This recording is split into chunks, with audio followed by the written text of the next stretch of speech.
Hey everyone, what is going on? Welcome to a new week of Unscrambled Faith. I'm your host, Megan Clark, and boy, has it already been a week. And it's only Wednesday that I'm recording this.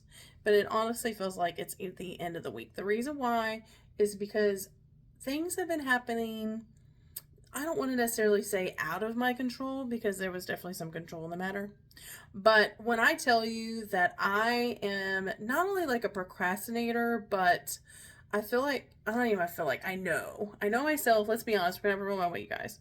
A real moment saying that in the last couple of years, there have been things and decisions that I've needed to make that I sometimes just don't want to. And I will either brush it aside or I'll throw it away or I'll hide it in another room.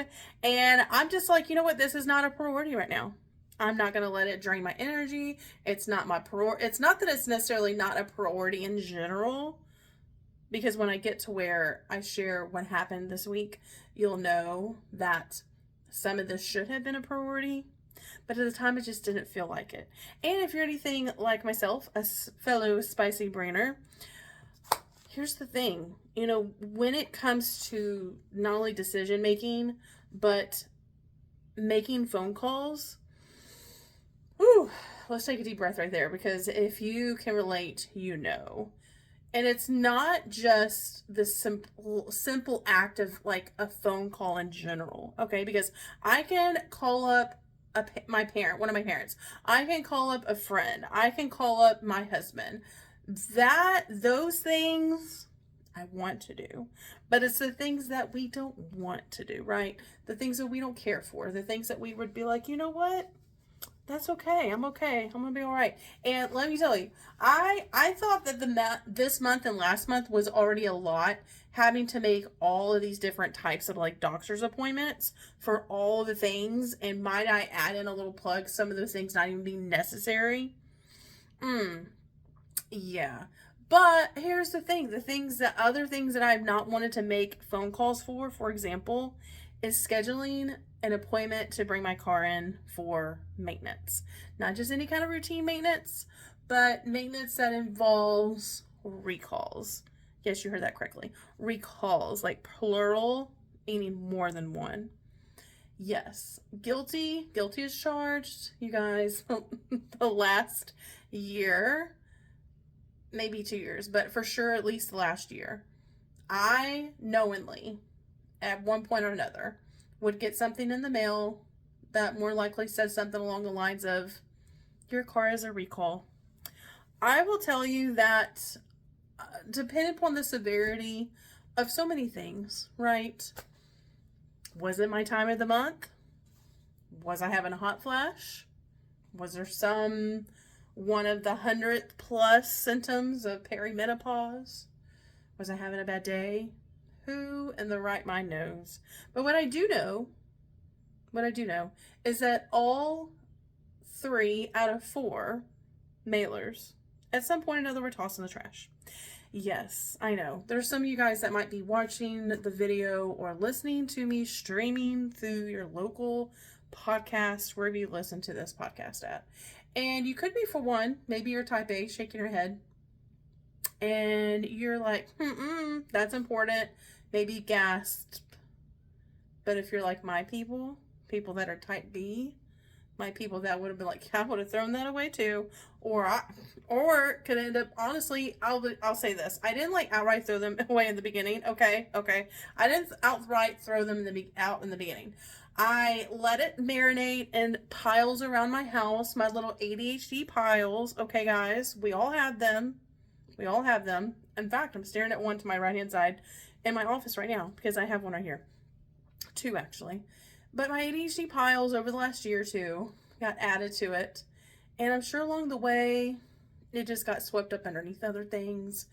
And again, maybe you can relate to this, but I have moments, I don't know when it's going to happen, but they're very far and few in between. But I have these moments where I get this itch to just purge stuff, right? Like closet, or it could be that craft room you've never gotten to over the last couple years, or it could be the catch-all guest room like we love to have.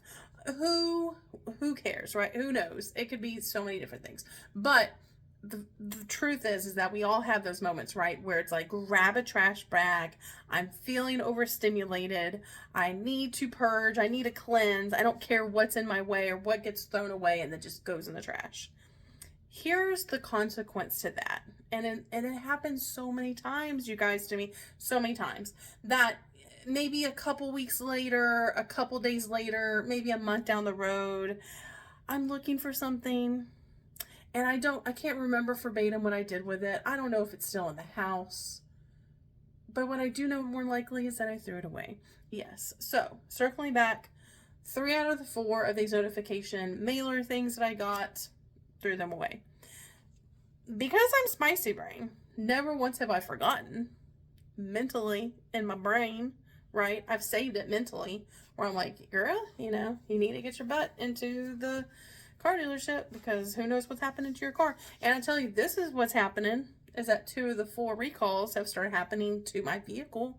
That was the reminder that I need to take my car in. So yeah, that's how my week's been. And thank goodness we were able to break it up between the 4 recalls. So we took care of 2 this week and then 2 next week, because y'all, I do multiple things that I have to rely on my car. I started recently delivering with Amazon Flex. I, on occasion throughout every other week or so, will deliver with groceries through Shipped, because your girl likes to make some side money, okay? I like to have cash on the side. I either paying bills, last minute bills, maybe something that came up at random, like, the doctor's visits that we've had the last month or 2. Or it could be that I just want to treat myself. I just want to get a little coffee or my nails, or I don't care, whatever. But the case may be is that it's just nice having my own spending money, right? And so that's why I do those things. But aside from that, I have 2 businesses that I own. So aside from those 2 things, I have 2 businesses that I own. And then out of those 2 businesses, here and there, I do deliver certain purchases that I've put together for my customers for either business. And I need my car for that too, right? And what's interesting is over the last 2 days, even though I will say it felt like an infinity, it felt like a week time had went by for me not having my vehicle. But, interesting enough, with not having transportation for almost 2 days, I got a lot done around the house. I got a lot done. I was very productive. I got a lot done. Funny enough, last week, one of the things, remember I was talking about earlier about how we have these catch-all rooms that we just toss everything in? Well, I guess it's just kind of like a confessional. It is Wednesday, right? So yeah, of course, naturally we're confessing on Wednesday. If you know, you know. But okay, I have a catch-all room in our house. It's technically supposed to be the guest bedroom. There is a bed in there. We have yet to have a guest spend the night. That's okay though, because in the last couple years, I'll own it. I have used it as a catch-all room. Catch-all room. And what I mean by that is, again, I'm a business owner, so during the year, on occasion, I will do vendor events. There have been times before, remember I was mentioning to you earlier that some things are just not a priority for me.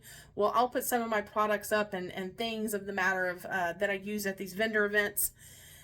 I'll put some of it up, and then other things I'm like, let's just push this wagon into the guest bedroom and I'll deal with it some other time. When I tell you, it's interesting for me. I don't know if you can relate to this or not, again, but for me, I have moments, just like sporadic, grab the trash bag. We need to do like a haul, cleanse, get rid of all the things, wild hair, comes into play. Never know when it's going to happen, right? So unpredictable. It goes the same for me when certain things in my house bother me to no end enough to where I'm going to take care of it.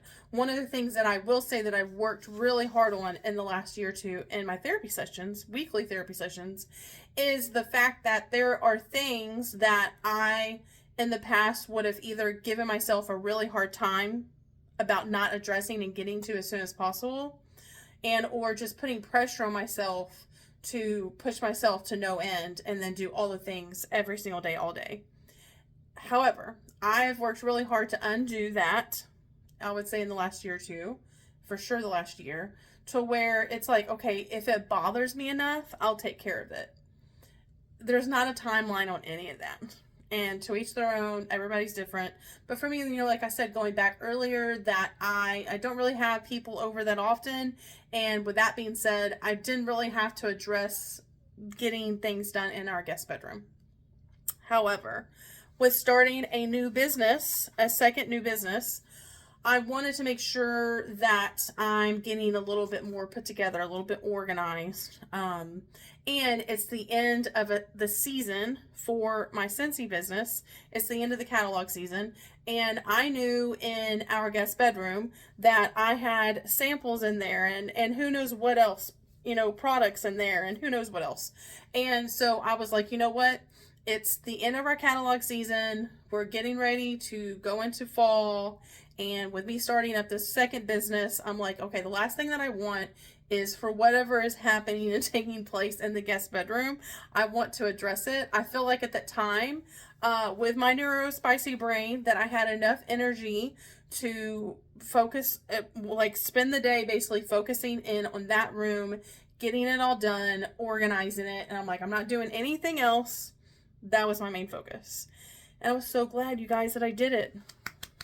Now, funny enough, I'm not going to give myself a hard time on this. I'm actually laughing about it because I will say there was certain evidence in that guest bedroom that proved otherwise, that I had things sitting and stashed in there from like 2 years back. And that honestly really doesn't surprise me, but I just find it friggin' hilarious. The vast majority of the stuff, I felt like it was things I was going to have to put away. But funny enough, it was mostly like trash, boxes, containers. It was mentally, I feel like, taking up more space than in all actuality that it really was. So I'm proud to say that our guest bedroom is officially clean and organized. The only thing that is actually left in there is, remember what I said earlier when we grab trash bags and we just purge and get rid of all the things? Well, that was me probably like the beginning of this year. I was like, oh, time to purge some of the clothes and shoes in my closet. I did do that. I believe I came up with at that time like 3 or 4 trash bags worth. And no, we have not donated them yet, but we did get them in the bags. Funny enough, I told myself yesterday when I did not have a car, I was like, when I get my car back, I'm loading it with those trash bags. And yes, I'm doing that tomorrow. I'm loading it with all the things because we have a new place in town. So there's no excuse, y'all, because it's like 10 minutes away. I'm going to load my car up and I'm going to go donate the things. There's no excuse. It's like 10 minutes away. Okay. I'm going to be okay. So those are a couple of things as far as what's going on in my day-to-day life. Other than that, I know a while back I shared how I've been going down this crazy rabbit hole of situation of figuring out like what's going on with me and my symptoms and visiting all the doctors. And you guys, like, here's the thing. I really tried going from like point A to point E. And what I mean by that is I didn't want to start from like the very beginning, like a primary doctor. I wanted to jump ahead and just get to the point. I basically self-diagnosed myself. Yes, I know we all do it, right? I self-diagnosed myself and I did not want to go from like the very beginning and start from there. Why? Remember when I mentioned earlier that I don't like making appointments. I don't like showing up to things. I don't want to make appointments. It just sucks the energy out of the room and out of my headspace. And for somebody that I don't necessarily have like a very strict schedule that I stick to or adhere to through the week, but there are certain things that I want to try to get done and manage through the week. And when I throw things in that are kind of sort of like out of my control or I don't really know what's going to happen, I get super anxious and I just start imagining like the storyline of like how it's going to go. And I've already played it out in my head before it actually even happens. And I already knew from going back and starting with the primary that there were going to be several appointments that were going to have to be made anyways, because I just didn't know like what was going on with me. Now, looking back on it, I would say that the vast majority of the doctors, and when I say doctors, I feel like at this point I've been to at least 5, I want to say, different types of doctors. 4 for sure, maybe 5. I've honestly lost count. And some of the things were just not necessary. Just not necessary.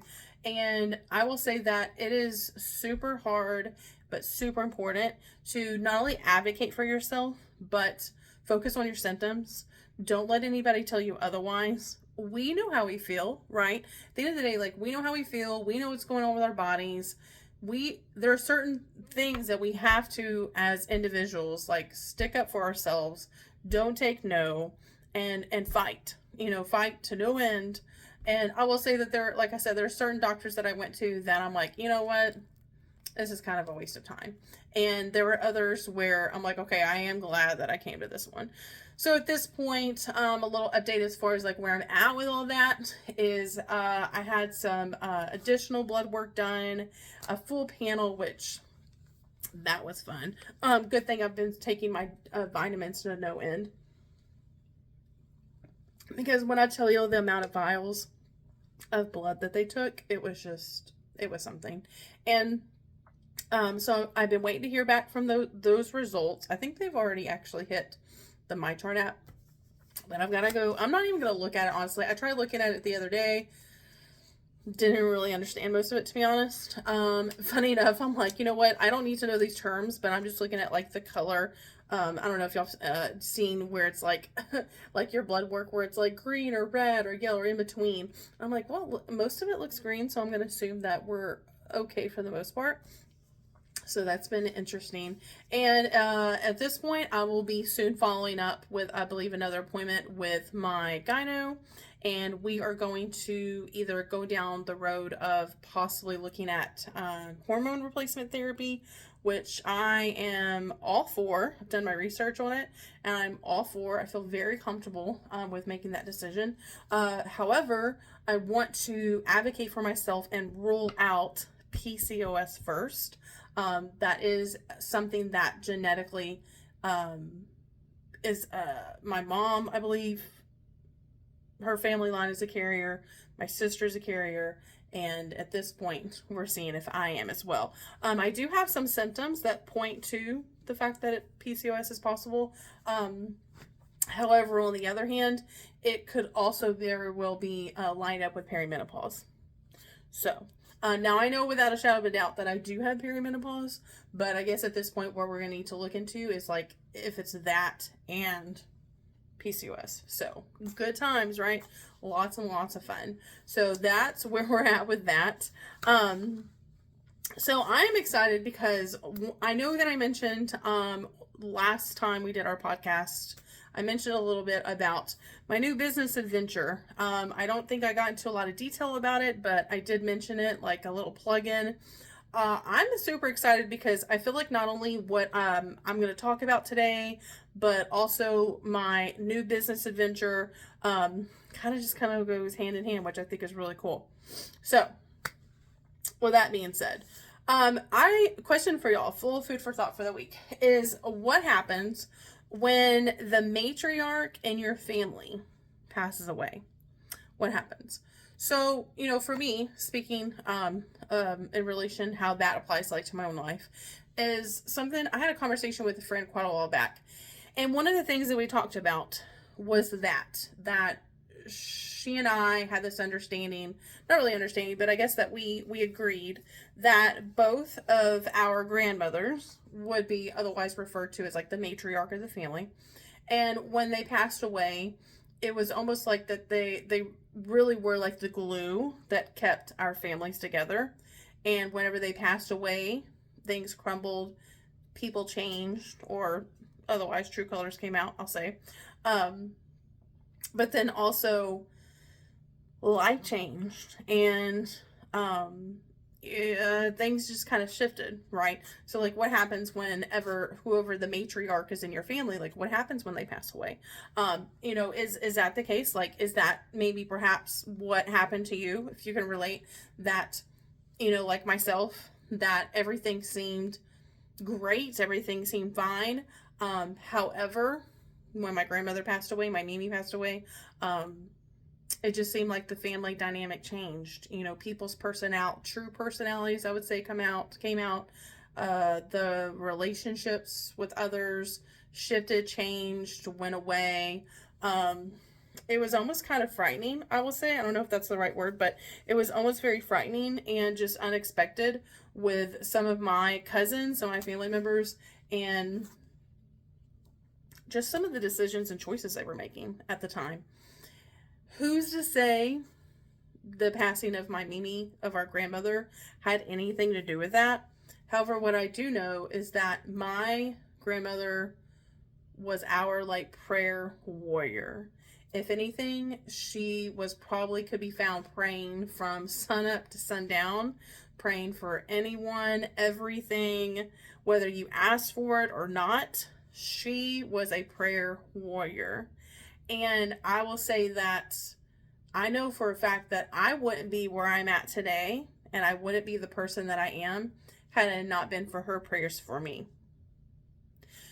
But when we have somebody in like our family line, our gene pool that passes away, and perhaps if they are otherwise held at one point to a standard of like the matriarch or your family, however you want to word that, do we carry it? Who carries that? Does it die out and end with the person that was considered otherwise the matriarch? Or does somebody that is on the gene pool, the family line, do they take that on?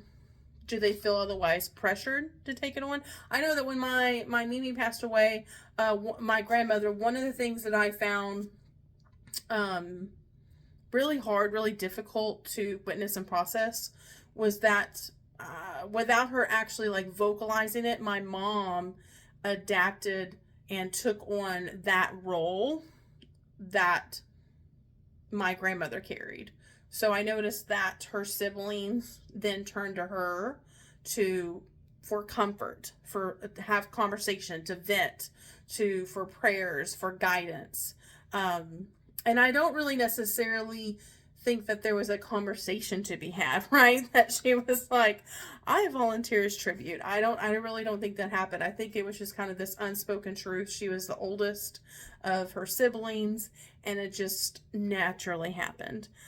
At the time, I don't think that like my mom, when my grandmother passed, took the time to process her grief and give herself enough grace and time, mostly because there was just so many decisions to be made that fell into her lap, but also with, I feel like at that point, taking on the burden and the responsibility of her siblings and then their children. It was almost kind of like this unfortunate torch that was like passed on. However, years later, since it's been that my Mimi has passed, it's almost been kind of this thought in the back of my mind of, what if like not just one person could carry it, right? There's so many moments that I either will come into contact with somebody that knew my grandmother at one point or another, and we've had a beautiful conversation, and they share a story with me, or they meet me for the first time and they hear my laugh, or they see my face and they're like, oh my gosh, you look just like Melba Jean, or your laugh is just like Melba Jean. Or if they know my mom, Julie, they're like, oh, you sound just like your mom, or you look just like your mom. And over the years, I have definitely taken that as a compliment, for sure. And whenever, I would say, probably within like a year or two of her passing, there was this moment of, I don't know if I want to call it clarity, but I just feel like I took on this moment of, if what do I want to take into like my next lifetime, my next life, my next season of life, what seeds, or like what grain of salt or knowledge, from my grandmother do I want to take on with me and cherish that, like, I don't know if that makes sense or not, but what are the traits, that I want, the good things, what do I want to learn from, from her legacy, from who she was as an individual. And I think there are certain personality traits of hers that I wanted to carry on, that I felt like I'd like to say that I not only was already naturally doing, but I wanted to make sure that I did it in like such a more like graceful way, that, giving back to others, giving more than I'm taking, pouring into others, praying for my friends in my community, uplifting others, a helping hand, or, doing something kind for somebody. Those were the things that my grandmother naturally would do behind the scenes. And those are the things that I was just so fortunate and lucky to not only hear about, but witness myself growing up from early adolescent years into my adult life. And that is definitely hands down what I took with me up until this point. That I want to be just like that. I don't want to be a copy and paste of her, but I love that I was just so in awe and inspired by how much more that she gave of herself to others. That, I mean, the old like cliche saying, like, she would give you the shirt off for her back. I remember there were so many times, whether it was myself or my cousins, when we said that she would be like, like for myself and my other cousin, like we were both in college and money was tight. And there were a lot of times when I would go over there because I was going to, the place that I was going to school at the time was not too far from where she lived. And there were occasions, probably about every month, maybe every twice a month or so, I would go over there and hang out with her before or after my classes. And whenever I would hang out with her, there were many times where, especially when I had my first apartment, that she would be like, oh, before you leave, I have a little something for you. And what I wasn't paying attention to, because I was just enjoying her company, I was distracted, I wasn't paying attention to that she was actually gathering groceries and cleaning supplies in her own house out of her own stash and putting it in a bag and then giving it to me. That's just the kind of person she was, y'all. There were times when my family and I could remember, my cousins and I could remember that she would find out that we weren't feeling well, that we were sick, that we weren't feeling well. And I specifically remember my cousin's wife telling me this story, and I love this. She shared that there was a time when her and my cousin were, I think they'd been married for a little while, and my grandmother, my Mimi, had found out or heard from somebody else, probably my cousin's mom, my aunt, that they weren't feeling well.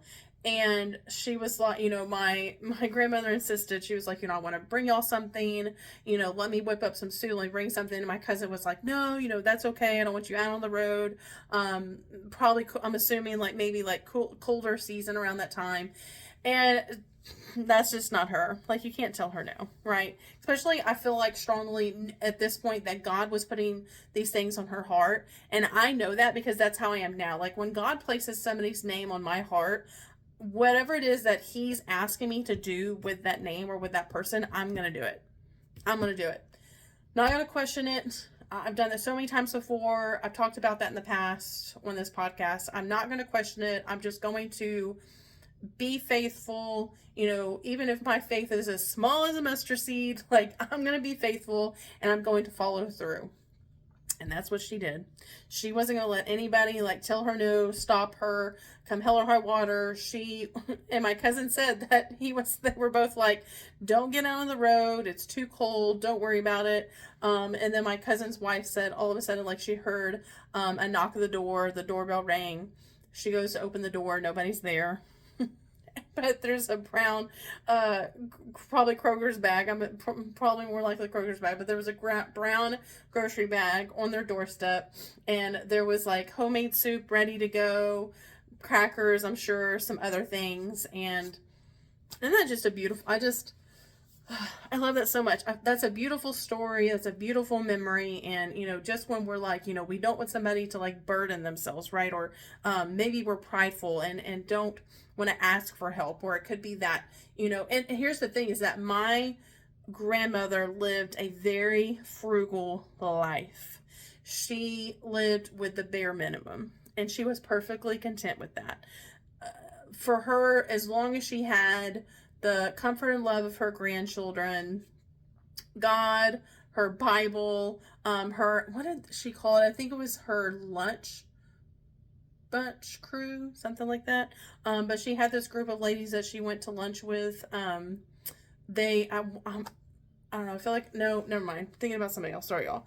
But she just had this group that she got with all the time, once a week or so, met them for lunch. So as long as she just had these things in her life, she was very fulfilled. She didn't need any more, any less. But that's what I want to carry on with me into this like lifetime of mine.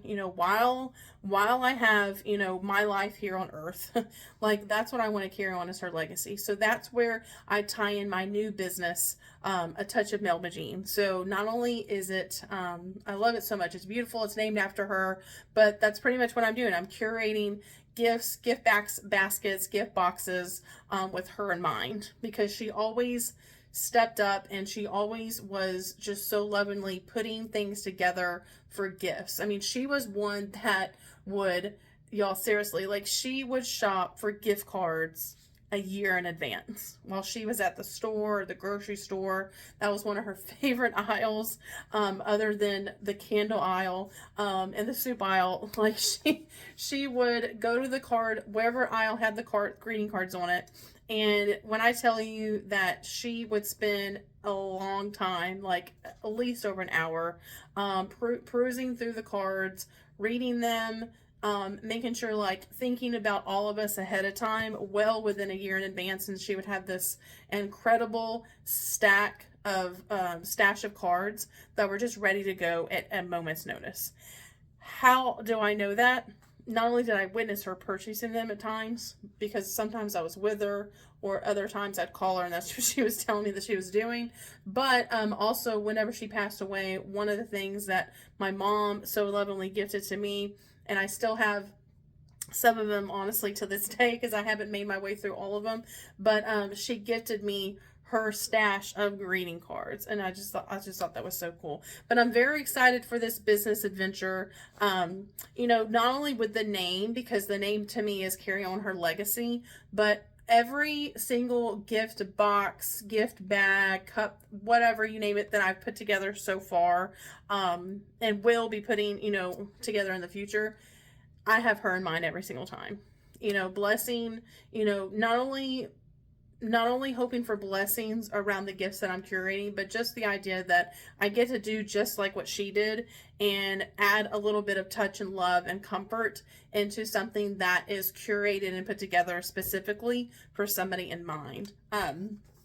Now, which was like God's perfect timing, today my marketing materials came in, which I'm very excited about, and I figure if you're watching the full video, you'll get access to actually seeing these two things visually. So I have, I'm very excited because I have my little, my business card. That's when, to me, in my mind, like whether you're setting up your social page, which I have on Instagram, or creating a business card, like to me, in my opinion, like that's when that like you're official, is when you're putting your brand on something. So I not only created these super cute, simple, love the logo that's on them, business cards to be able to pass out, but honestly, hands down, my favorite part is my thank you cards. So the thank you says, thank you so much for supporting A Touch of Melba Jean.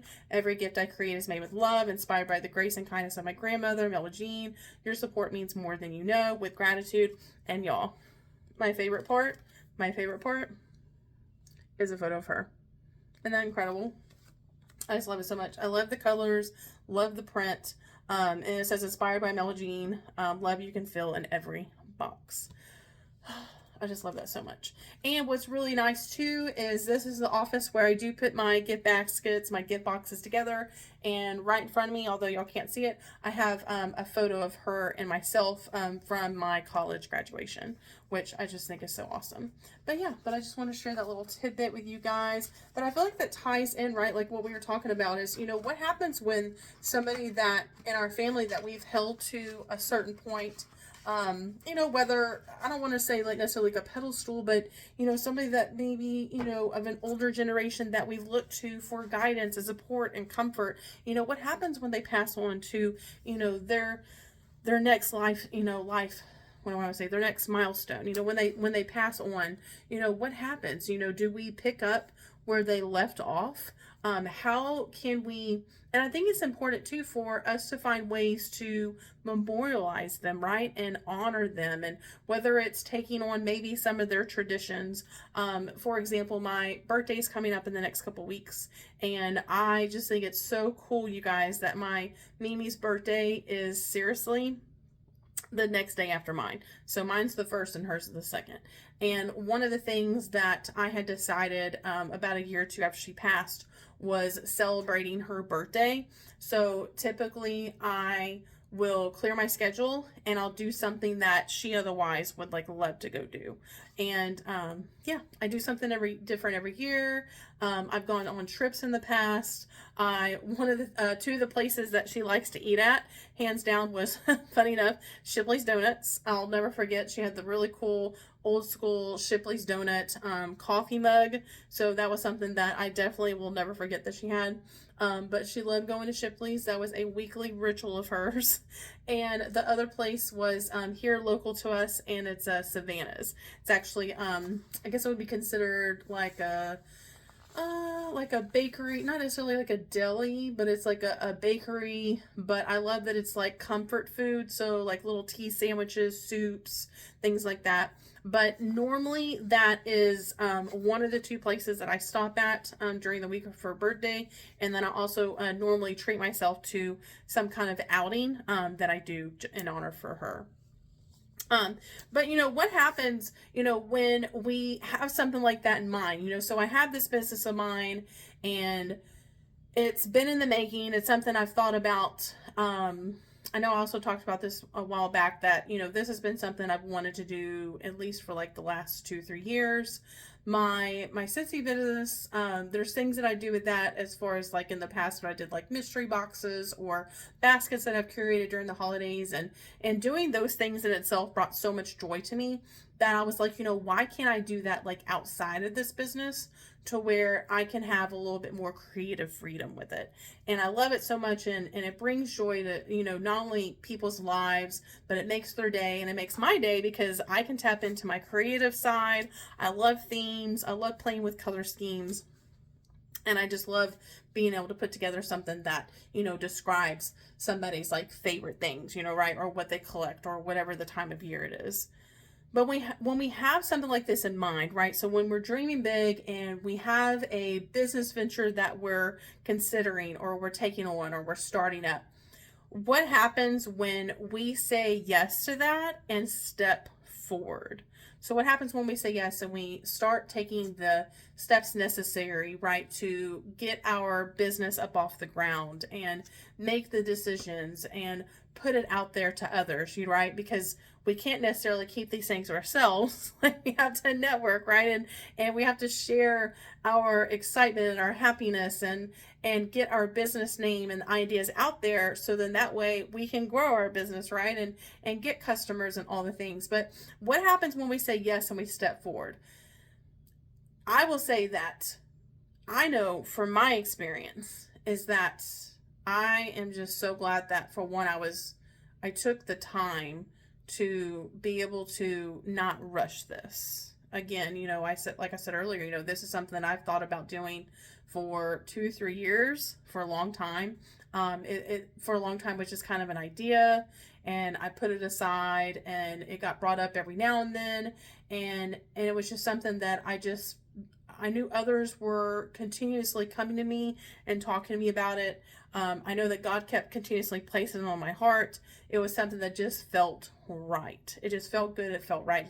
And for me, I've learned the hard way over the last couple of years. There have been other ideas that I've had, or others, ideas that people have brought to me, whether it's my friends or my customers, ideas outside of my other business that I can do that I've gotten really excited about, because there are, I'm a very multifaceted person. If you don't know me personally, there are a lot of things that I'm passionate about and that I love to do. And some of those things I've considered doing over the last couple of years, and, have either looked more into it or maybe taken some steps, towards making it happen. And either it didn't set right with me, or I was making decisions on my own and not necessarily inviting God into that space. That, I feel like, is where we can mess up, where we can get off path. The beaten path is whenever we do have this goal in mind, right? Or we have this dream that we want to accomplish, or there's maybe something that we're excited to start up and do, but we're not inviting God into that space. How can we invite God into that space? I know for me personally, caring or not caring, but making sure that I'm handing over the burdens and the worries. So, the financial part, or, what to do on a day-to-day basis, or, whether it's like, what is down to the details, like just the very fact that I know that God placed on my heart that this business of mine was going to be tied back to my grandmother's legacy. That's not something I thought about 2 years ago.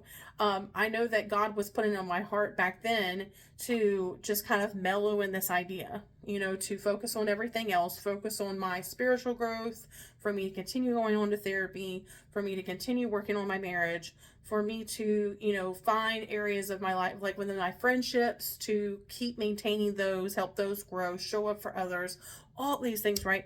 I feel like there were so many different other things that God was wanting me to focus on and learn from and grow from, that it was like, okay, he was like almost like directing me and being like, okay, I need you to focus on all these other things first, because that part is going to come later. But we're going to focus on all these other things first, and then that will come later on. In the past, I would have been like, nope. Remember what I said earlier? I want to jump from like A all the way to E, and I don't want to work in between. And in the past, I'm like, no, I want it, and I want it now. But I feel like, there have been so many times over and over again that I've made the decisions for myself, and I'm like, I just don't want to do that anymore, especially because it just doesn't feel right. And I wanted his hand in on these things. So it could be that you have something in mind, you have a business you're wanting to get started up, or maybe this is an idea that you have, or maybe perhaps you're like myself and you're already in it, you've been in it for a while, or like for me, it's just taking off, from the very beginning stages. But it's just making sure that every decision that you're making, no matter how small, no matter how big it is, just inviting him into that space. If there's any burdens that you're carrying, whether it's financial or, making small decisions, or, you name it, whatever it is, just inviting him into that space and just allowing, things to take its course, to not rush it, to, not make split decisions. And here's the thing, is that there will be naysayers, right? They're going to be negative people. They're going to be naysayers. Not everybody is equipped or wants to take on the responsibility of being a business owner. It's not for everybody. And, there are those that are entrepreneurs. There are those that are investors, individuals who are dreamers, who have these ideas in mind and then can apply them to businesses that they're starting up and or investing in. But not everybody's like that, right? And that's perfectly fine. But here's the thing, is that I think it's very imperative, very important to be strategic on who you're bringing these ideas and these dreams to. And these whatever it is you're planning that you have in mind, stick with those that you trust, like your small knit community, your closest of friends. It's not going to necessarily be everybody all at once. I knew that I had to take a huge leap of faith because my other business plays such a huge role on social media as a platform, that I wanted to be very strategic, very careful, and personable and just graceful about how I was going about this, because I was very worried. I'm not even gonna lie, I was very worried, very concerned that it was just going to be taken maybe in the wrong way. I wanted to make sure that it felt right, that it was a good time to share and post about it. And I'm not gonna lie, like at first I was not even going to share on all platforms my second business. I was like, what if I just keep to one and I keep the world separate? But I was just so glad that I decided to intertwine them both, because at the end of the day, I know that I can trust not only my customer base, but my community, my friends, and my family members. But in the very beginning, like I said, when you have an idea and you're excited about it, you want to share these ideas with those that are going to be equally as excited as you are, that they are going to cheer you on.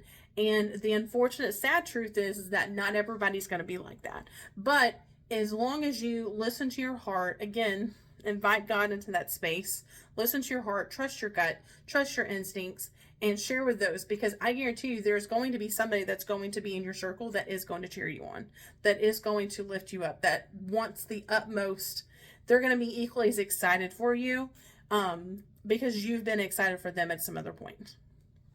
I know that was a little bit different of a recording that we usually do, but I was just happy to give y'all a glimpse in on my professional and my business life, my personal life.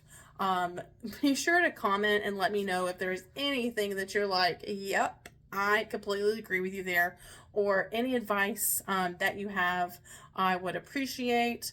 But thank you so much for hanging out with me this week. I hope y'all have an incredible remainder of your week, and I can't wait till next time. But thanks for hanging out with me, y'all.